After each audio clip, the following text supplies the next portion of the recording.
Good evening.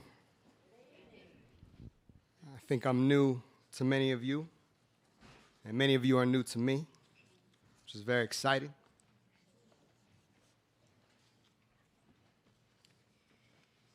We declare that we are human beings. We declare that we have always been human beings.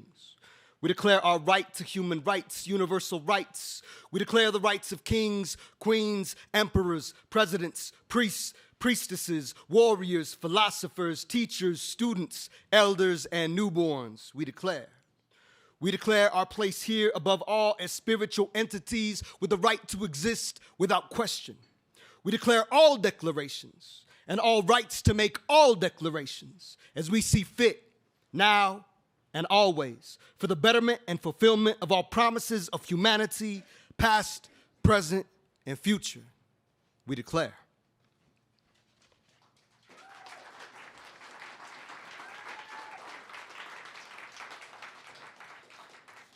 It's an honor to have been asked to read. Thank y'all. I hope that you find some threads in these writings as they relate to Mr. Cassady and his times and his continuing stamp on our intelligence and our creativity. The red curtain, open, rituals of sound, keys, speak to us through brass so we can understand drums we do not know. Use the wind to carry history firmly into my ears. Be gentle, but when it is time, break. Like the waves and the day and the sound of bullets ricochet, but do not feed back. Touch the nerves in our backs with your melodies. Touch the back of our throats so we can speak milestones. Stay cool, real mellow. Geek out, make us wait to clap so we can laugh aloud and break the silence of night. Then let the red curtain close again so we can look around and marvel at your past, your path, that jazz. Open.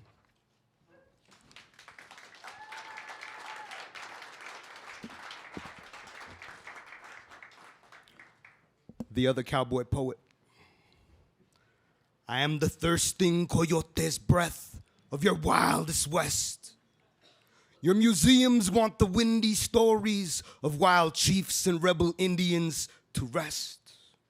In the bronze forms of steel statues, in the shooting acrylics of dried canvases, in the red and brown frames of exhibit teepees, in shifting statutes and broken treaties, in the comfort of the shadows of death.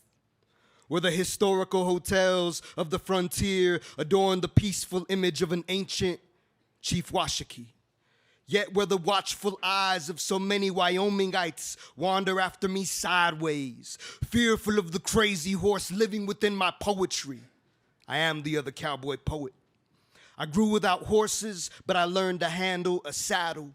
I milked no cows, but I inherited the rage of a bull. I was given no bootstraps, but I learned to push and pull my weight.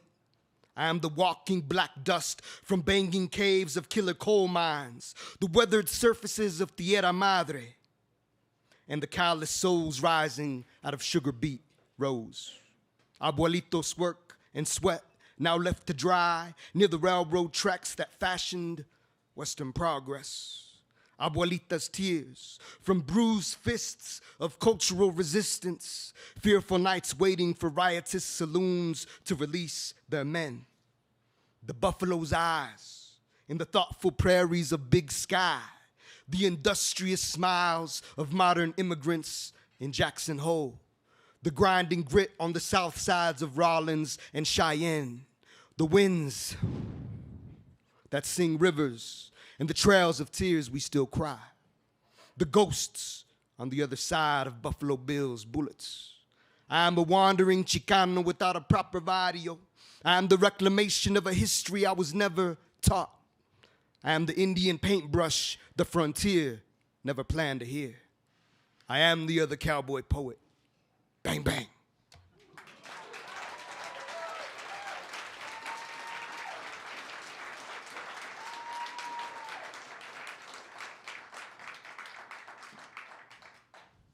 Without extreme faith. This was inspired by the words of Juno Diaz at the Americas Latino Festival here in Denver, 2013. And as I was looking through my portfolio of pieces, this made me think of Neal Cassady. This is no keynote, just an artist taking shots. Shots at those calling shots, fired shots at the stories we all tell to deniers within. There is a fire burning in the ghettos of time. Nobody sees their faces anymore. The poor disappeared from public space. Space disappeared from public life. There is no public in the network republic of nanosecond time. Coming of age in the 80s, brought up on punk and hip hop, they thought the 90s would be like the 60s. Then, the 00 decade was to be the 70s. So is this the 80s again? Obama, Reagan? Trillions of dollars spent on demotivation. Minds bent only to the market. Youth speak fluent dystopia. Without rage, one cannot be an artist without extreme faith. Education fails kids, as politicians fail civics, fail cities, as passionate teachers teach the physics of civics to youth who intrinsically know there is no longer such thing. So fuck it. The world will have a hard conversation with you, whether you like it or not. Progressives rot without alternative pathways. The white bankers know they need diversity training, while the cultural radicals refuse to acknowledge systems we recreated.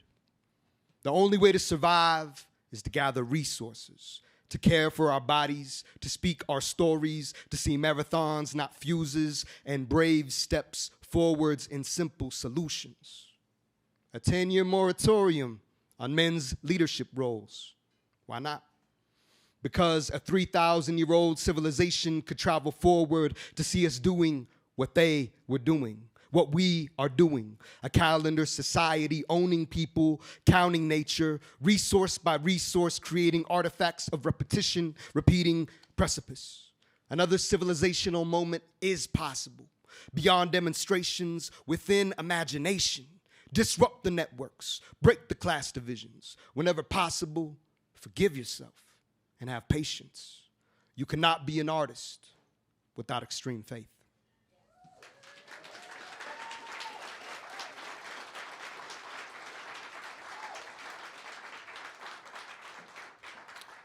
And in memory of all our legends, all their legacies, this last piece, and death.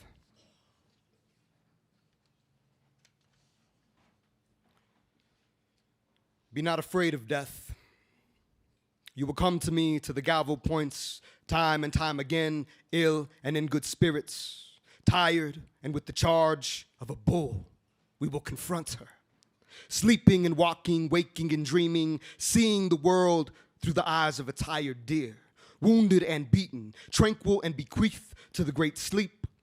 And then through the tenacity of a wasp, curious and testy, buzzing, unforgiving, ever ready to strike for life and death. Again and again, coming and going and morphing, becoming small like a shell, a grain of sand sustaining life, an enormous mammoth, a creature of the land devouring vast clouds of foliage that become us. Then a cactus in the desert sustaining thirst, a morsel of sap in a northeastern maple tree, and the breath in the last song of the last sailor at sea, the last bullets from a soldier's clip running, the beating heart of a motionless monk, perched in the peaks of the Himalayas, the salt upon the bottom of your lip, the sweat on my chest when we meet again, vapors of desire when we release the distance between us. Your breastbone upon mine, time elapsing as we sleep, enveloped in the lack of space between us, the sky could fall upon us, take the day in death, we would dream. We would dream of wooden floors in converted empty Victorian attics, picking up dirty clothes on hotel room floors, silent phones heaving, lungs contracting in airport terminals, running towards freedom, running from war, villages, the drone of helicopters above head, drones, grids, cables, wires, sneakers strung up into power lines, initials carved into trees, cameras glaring down upon our streets, running running for life, running again towards death, always running in motion, dancing with phantoms. In caves and on theater stages, producing content to remember, drinking agave spirits to forget, wine for celebration, beer to pass the time, moving like wildcats in the morning to keep the body alert, to keep the mind from escaping the madness of civilization, to keep the spirit thirsty so it does not wander too far into the seventh dimension where there is no escape from the whirlwinds of oblivion. We will observe death as no country escapes war, no generation evades misery, no people free to live without the threat of crimson killing machines paraded by kings. I have died for my people and will do so again. I have died a star and for time, for bright lime dust and salmon orange combustions in the blackness of black space, for possibility. I have died for poverty, for wealth, for stupidity, for ideals and relief. I will die again, and so shall you. Tail spinning into desert earth, a burning bush, floating off past the soft blues of our days into the fiery marigolds of our time. Here you will die, your smile recycled into a sunflower. You will wait for me through seasons and eons, and I will return a hummingbird. I will find you and stop when I come upon you, suspended in the air, to sing you the songs again of Quetzalcoatl and Nezahualcóyotl, and I will fly away again, remembering how tall you stood and the way you reached up so high towards the sun, only to become so big and bright and beautiful, a sunflower, with no choice but to droop your neck down towards the earth so you could smile at all the ghetto children running with the sun. My love, I will always return to burn another moment with you. Fear not of death, for we are dying as we speak, so we can remember how to live again. Thank you.